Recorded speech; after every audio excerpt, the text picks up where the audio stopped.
Hi guys, Josh here, and as much as I love a good farming sim, sometimes a bad one can be just as entertaining, especially if I can share it with all of you. So for this video, I decided to dive deep into the Steam store and to purchase some of the worst rated games that have the farming sim tag. I will go over 3 of these games with you today, and in exchange for the time, money, and some of my well-being that I'm sacrificing, consider leaving a like on the video, and if we get to 3000, I will be doing a part 2. So let's not waste any time, let's get started with Wild Season, released in 2015 with over 75% of the reviews being negative. If you have a game on Steam, usually you want to make the best first impression and showcase the most exciting features of your game in the first screenshots. Here, the very first screenshot is just telling us that the main menu got a facelift. I have nothing against that main menu, nothing against facelifts, but if this is the best Wild Season has to offer, that's wild.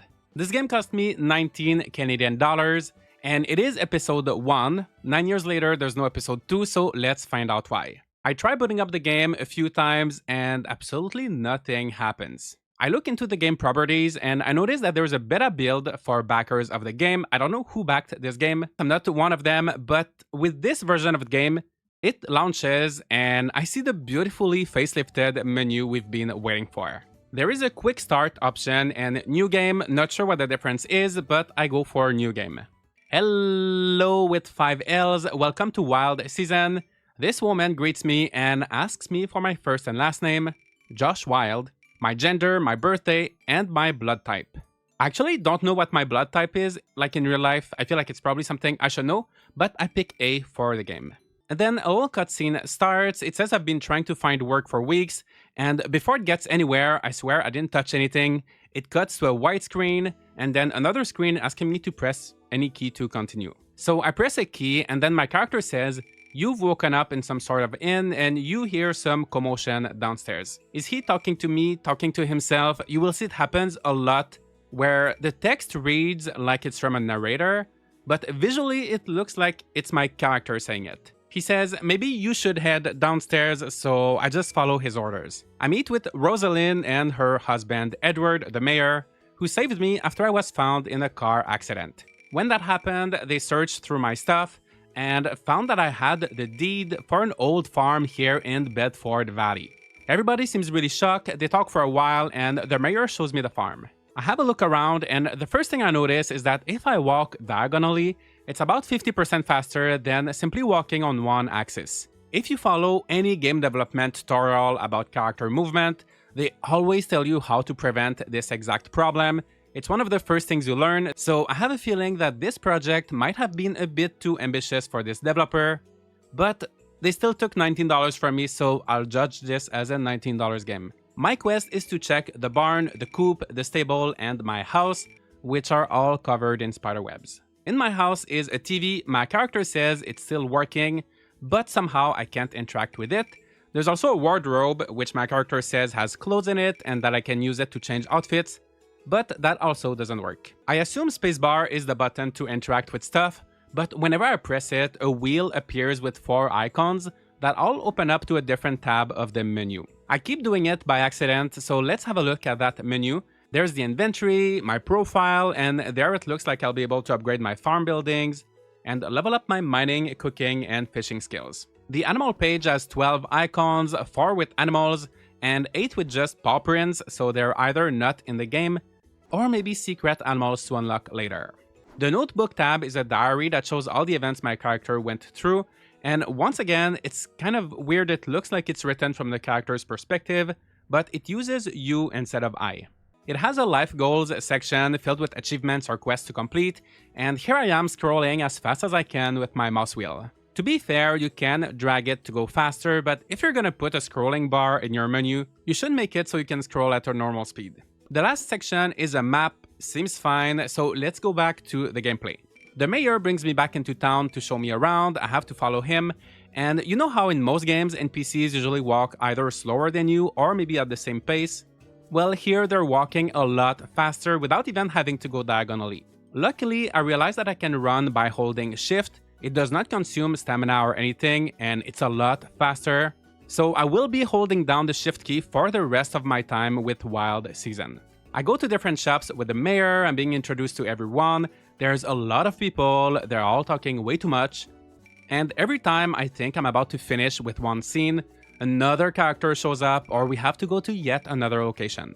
After about 20 minutes of these very tedious introductions, I go back to the farm and the mayor tells me it's a small town, you should be able to find some things on your own. In other words, don't expect the game to explain much from now on. He also tells me I shouldn't go in the forest south of town. I wake up the next morning, this guy Frank gives me turnip seeds, farming tools, and the real fun begins. I now have a hotbar that I can use to select tools, but I have no idea how to use them. I see some weeds in my field, I press spacebar and I manage to pick a few of them with my hands. Remember that spacebar is also the button that opens up that weird wheel menu, so sometimes it picks up and throws weeds, sometimes it opens up the menu. I eventually managed to make a tiny bit of space and I discovered the pause menu where I see the controls settings. By default, action 1 is a spacebar and quick view, that little wheel menu, is also spacebar. There are very few inputs in this game, so many keys to choose from on a keyboard, but somehow they still manage to assign 2 inputs to the same key. Luckily, I can change them, so I adjust the controls. I still have no idea what the difference between action 1, 2, and 3 is, but I keep going.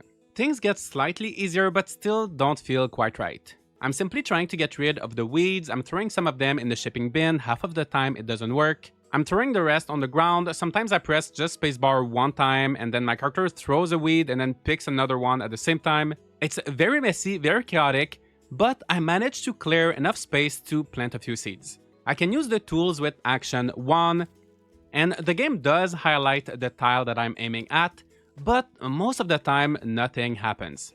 Sometimes, if I'm lucky, it does work, but there is a noticeable delay between the action and the result. I think this is honestly, without any exaggeration, the most painful farming mechanic I've ever experienced in a farming game.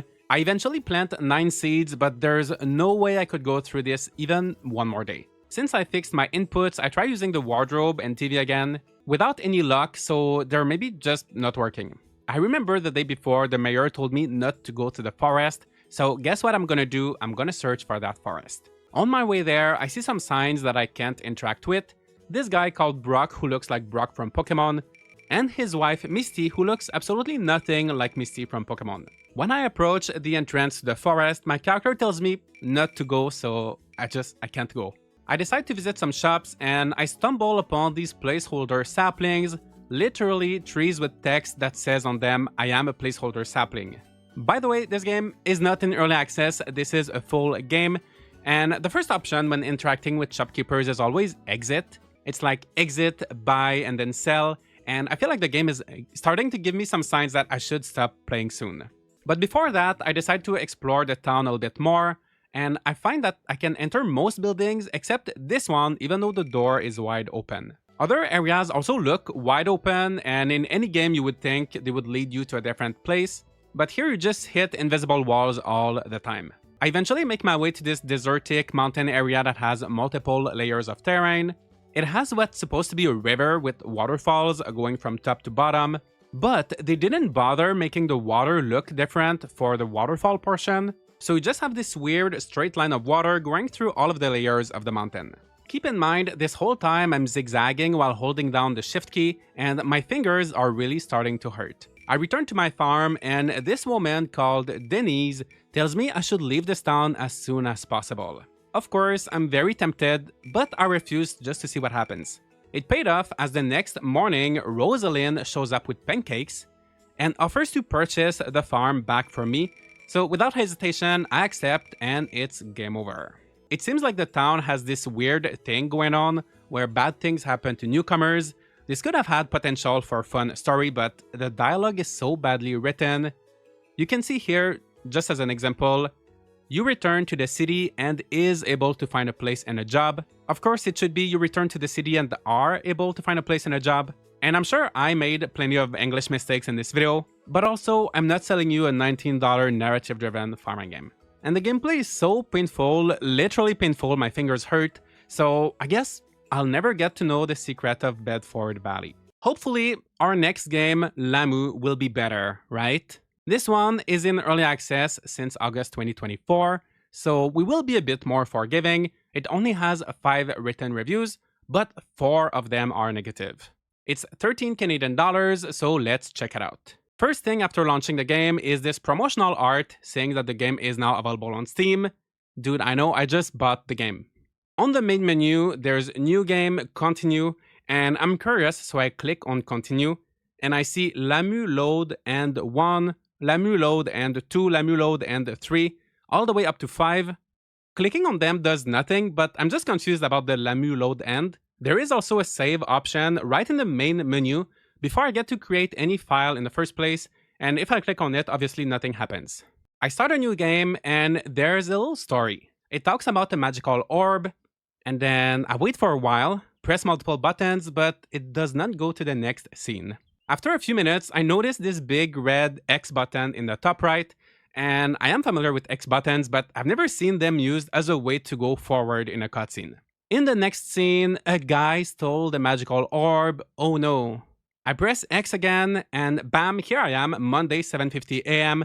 I have an axe, and the world is mine to explore. No tutorial, no explanation. Is my goal to retrieve the orb? Did I steal the orb? Why am I here? Who is Lamu? Who am I? I don't know, but I can move around with WASD, and in a quite unsettling way, pressing escape opens up the main menu. The same main menu with the new game, continue, all of that. The save button is there as well. I click on it, nothing happens, so I have absolutely no idea if it's saving or not. I have a look at the settings menu. Settings is plural here, by the way, right? Which is usually normal, but there's just this single volume bar that I can move. Is it the music? Is it the sound effects? It's probably everything, but that's the only setting we have in this game. Anyway, I press a new game, and this time it skips the introduction, and it's 7 AM, whereas in my first save file I started at 7:50 AM. So this tells me that during my first attempt, time was passing while I was reading about the magical orb being stolen. I find a crafting table where I can make various tools using wood and stone. I already have an axe, so I start chopping some trees. The timing of the sound effects is a bit off. The animations could use some work, but sincerely, best gameplay I've experienced today. It works smoothly, and I pick up the pieces of wood easily by walking over them. Needs some polish, but it's functional. It doesn't take too much to impress me at this point. I don't think there's stamina in this game, so I chop almost all of the trees in the first day. I noticed an orange bar in the top right. At first I thought, well, maybe that is stamina, but it doesn't move. There are also these circles right beside it with the moon, the sun, the clouds. Those also do not move. So basically almost all of the UI in this game is completely useless. I go back to the crafting table, and it's a bit weird. When you craft something, there's no confirmation or anything. You just click on a tool and it appears in your toolbar. You can click on a tool multiple times, but it only crafts it once, which is good because I clicked so much that otherwise I would have ended up with like 10 of each tool. I cut some grass with my sickle, break some stones with my pickaxe, and the stones break way before my character does the animation, but once again, it is functional. I'm walking and walking, not very fast, but I'm looking for the village. You know, the village that got its magical orb stolen and is at the core of this game. Well, from what I can see, there is no village. Just this girl with a stall on my farm. We'll never know her name, this game has no dialogue. She just stands there all day waiting for me to buy seeds. I can see the price for each seed, they don't seem too expensive, but there's nowhere to see how much money I have. I'm feeling so stupid at the moment. I promise I know how to play games, but there's no currency anywhere on the HUD. There's a bag icon here, but clicking on it doesn't do anything. The settings menu is not giving me any help with the controls. But anyway, I try buying seeds and it doesn't work, so I guess I have no money and we're not gonna be planting any crops. I till the soil just for fun and it works infinitely better than in the previous game. I go inside my house and I can't figure out how to interact with anything, not even my bed. If you needed a reminder, this game is $13 by the way. I decide to check the main menu again, I save, I don't know if anything happens.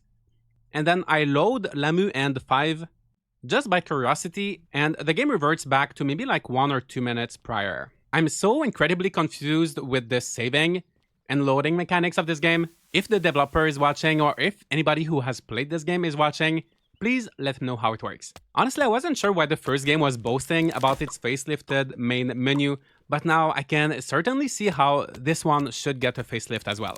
I go back outside and a wild bat starts attacking me. It actually jump scared me. It made a terrifying high-pitched noise that was so much louder than any other sound effects in this game. And since the game only has one volume setting, there's no way to fix it in the game. I will lower the sound for this video, but imagine it 10 times louder. So the bat is attacking me, I have 3 hearts, and if you've played any game with hearts, you know how you usually lose like the quarter of a heart, a half, maybe a whole heart if the monsters are really strong. It's a system that makes it really easy for players to keep track of their health and see how much damage they're receiving. Well, in Lamu, it's not your traditional hearts health system, it's more like a health bar. So the hearts are slowly, extremely slowly, disappearing from right to left. This makes it look like the developer didn't want to bother making a proper system where a part of the heart disappears with each hit, but they also didn't bother making just a regular looking health bar. So the bat is following me inside my house, outside it is killing me slowly. I admit, it's my bad, I forgot I could craft a sword, so I just let the bat do its thing. It takes from 9 PM all the way to 7:30 AM for the bat to kill my character, over 5 real minutes of me just waiting. Guess what happens when I die? I abruptly get taken back to this beautiful main menu, which I hope I'll never get to see again. So that was Lamu, and now our final game, Farm, Debt, Repay, Life. This one released in July 2024, reviews are mixed, but it caught my interest because, as you can see, a lot of the assets are the same as in Lamu. Same main character, same tools, clock, totally unrelated developers to be clear. They simply purchased the same pre-made assets. Nothing wrong with buying assets, but if a developer does not bother creating at least their own main character, it's usually a pretty good indicator as to how the rest of the game is. So Farm, Debt, Repay, Life, not the best name, especially since they can't even spell it right when you purchase the game for 1050 Canadian dollars. But let's see if we can finish this video on a high note. Main menu, best menu so far. Setting might not be per all this time around, but there's so much more than in the previous 2 games. Various audio settings. I can see all of the inputs, so far so good. If I click load, there's nothing, which is normal since I've not created any save file. So I click start, enter my name, and I get an introduction. I don't need to press any big red X button, the cutscene goes on by itself. I'm on a boat, on my way to go fishing, a storm starts, and I end up stranded on the beach of Cat Island. These 3 girls bring me back to their house, one of them wants to eat me, and they're all pretending to be cats. They're asking me different things, and the options for my responses are popping up before their questions. They talk a lot, but long story short, they're being told by the cat god that I have to pay 1 million gold coins to live there, so I'll have to farm to repay my debt and live my life here. The game has prompts to guide me, so it tells me how to open my backpack, how to eat. It's actually showing me things, and it seems like there is a lot. I pause the game and I see this back home button. I figure it's probably something to teleport back home, so I click on it, and oops, here I am back on the main menu. The game saved automatically, fantastic, but I get a black screen whenever I try to load my save file. So I create a new one and go through the intro a second time. I start cutting some trees, it works, but for some reason, every time a tool is used, the toolbar flickers. I give farming a try, this does not feel particularly fun or satisfying, but the bar is low today, it's working. I plant the 30 potato seeds I started with and water them. I venture out of the farm in search of something to do, and the way you run in this game, it feels like those dreams where you're trying so hard to run as fast as you can, but you're extremely slow and you can't get away from whatever is chasing you. Like, judging by this guy's animation, he's clearly running, he's like doing his best, but his actual speed is saying something completely different. I should also point out, the character of course is the same as in Lamu, the clock as well, but I guess the developers of this game were able to figure out how to use the assets, as the orange bar is filling up throughout the day, and you can see the sun move in the circle as time goes on. It is a bit redundant to have the bars, the sun, and the digits. These are 3 things in your UI that accomplish the same function, they tell you what time it is. There's really no point for it, but as I keep saying, at least it's working. Throwback to Wild Season, there is also here a canyon-looking area. And the world is quite big, but each area looks like it was just randomly filled with resources to gather. It's very messy and not fun to explore, especially at this speed. There is a map, but it's not very helpful, and some of the locations have not been translated from Chinese to English. I'm also running out of stamina. There's both stamina and hunger in this game, so I go to bed. There is interest on my debt, so I now owe 1,004,999 coins.